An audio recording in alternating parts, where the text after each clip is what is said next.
وَلَا تَلْمِزُوا أَنفُسَكُمْ, second commandment.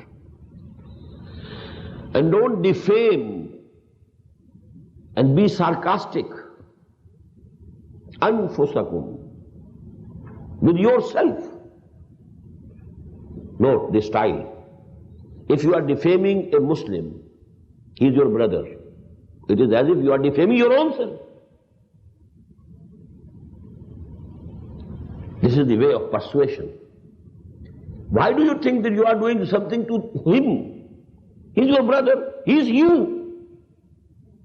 لا تلمزوا أنفسكم. The Prophet once said, don't call bad names to your parents.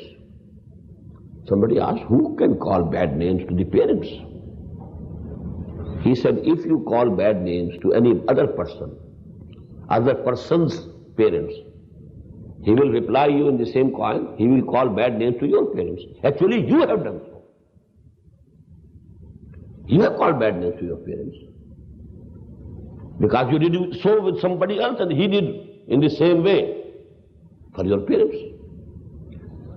That is the way here. وَلَا تَلْمِزُوا أَنفُسَكُمْ. Don't defame or don't be sarcastic about your own selves.